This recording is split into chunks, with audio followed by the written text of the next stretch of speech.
Hello. Well, this week's topic on living in Hays, Kansas is talking about buyer agency. What is a buyer agent and what does a buyer agent do for you? I'll be back in a moment with details to tell you about buyer's agency. Well, as I mentioned, we're going to talk about buyer agency. And the first thing that should happen when you meet with an agent is that they should give you the Real Estate Brokerage Relationships Brochure. This is a requirement of the Kansas Real Estate Commission and first contact that your agent should tell you how you would like them to operate. We're going to be talking about basically a buyer's agent. And let me read to you what it says about a buyer agent.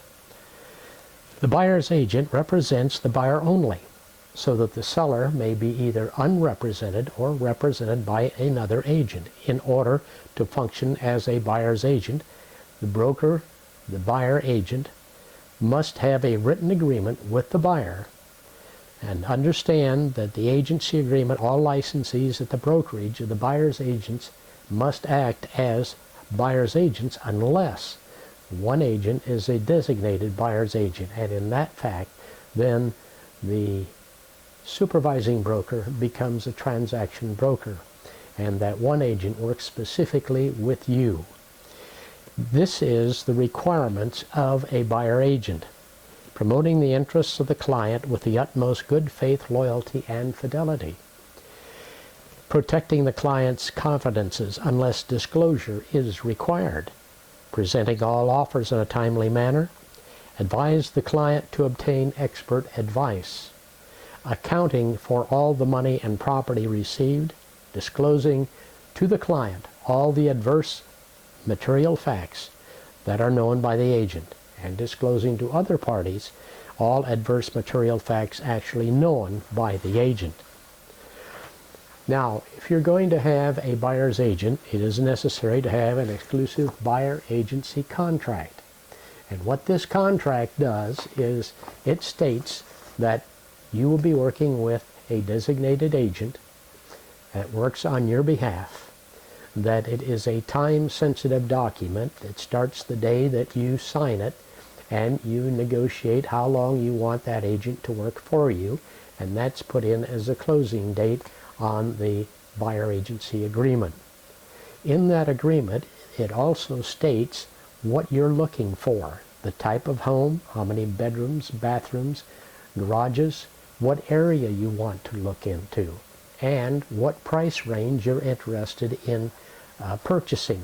And of course, you need to be pre-qualified before you start working with an agent, so the agent knows how much you qualify for in purchasing a home. Also in this document, right at the beginning, is a document that says broker's compensation. In my 40-plus years as a realtor, I've always gotten my compensation out of the transaction.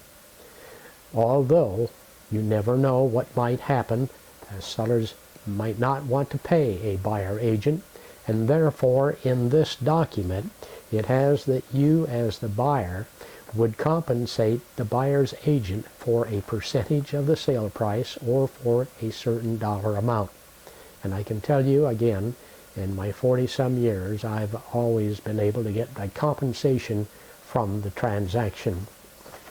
Then what happens is that you start looking for homes, and you look for the homes that you want to buy. Once you find that home, the buyer agent wants to help you in negotiating the price.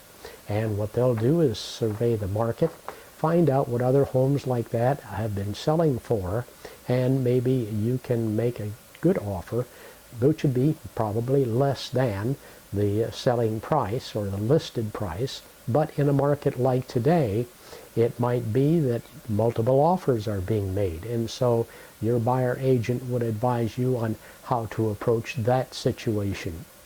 And they'll help you with asking for things such as maybe asking the seller to pay some of your closing costs, or placing a home warranty on the home.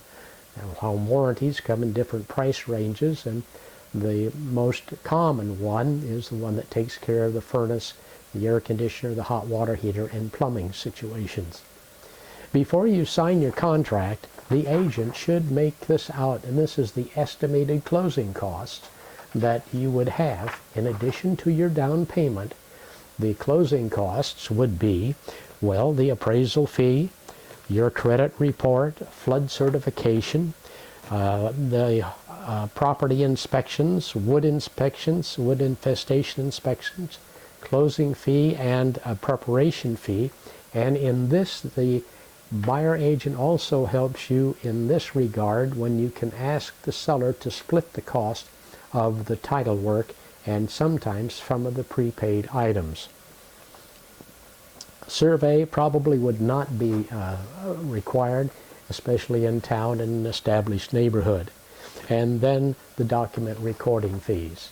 Also on this, near the bottom of this sheet, in the estimated costs, is what would your home insurance cost.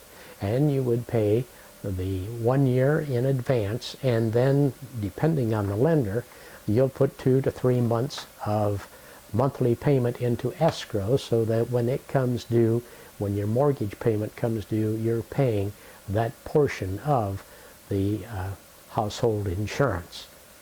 Before closing, it's important to do some inspections. But prior to that, once you've signed the contract and both parties have agreed to the contract price, it's your buyer's agent responsibility to make sure that you get that contract to your lender as quickly as possible.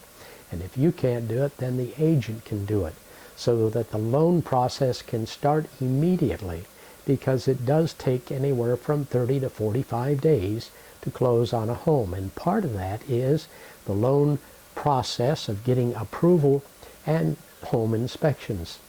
These are in some of the inspections that your buyer agent should recommend to you. One is a whole house inspection.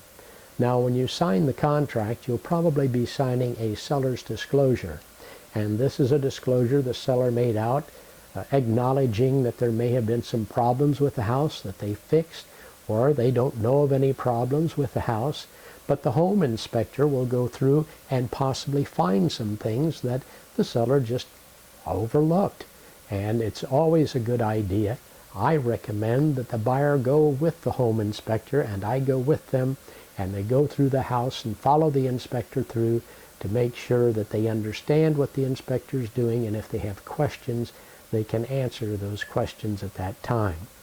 Secondly, you want to have a radon inspection done. In this part of the country, radon tends to be high in some areas, and a radon inspection with the results of over 4 picocuries per liter is a risk to your family. So then your buyer agent will go back to the seller's agent and say that you would like to have remediation done. And remediation puts in a system that takes out that gas and brings it down to below 4 picocuries per liter. The other thing that you want to have done is, if there's a fireplace, you want to have a certified chimney inspector look at that to make sure that it is intact and safe to use. The other thing you'll have is a termite inspection to make sure that the house is free of termites. If there are termites found, then your agent would go back to the sellers and see that they would treat the home for the termites. The final inspection, which is not done often but is still recommended, is to have a sewer inspection done. This is where they put a camera down the sewer line, make sure the sewer line is intact and everything is running properly. And once all those inspections are done and your requirements for any repairs or issues have been taken care of, and you would be about ready to close. As long as the lender has said that everything is okay, your loan is approved, then you'll be able to close on your home. And I hope that this is information that will be beneficial to you should you want to use a buyer's agent. I certainly recommend a buyer's agent because they work on your behalf, and if they know any confidentialities about the seller, that they can relate that to you. If this information was of an advantage to you, please click the like button below. If you'd like further information, you can call me, Errol Wirtz at Landmark Realty, 785-623-1634. And I'll be back next week with more information on living in Hays, Kansas.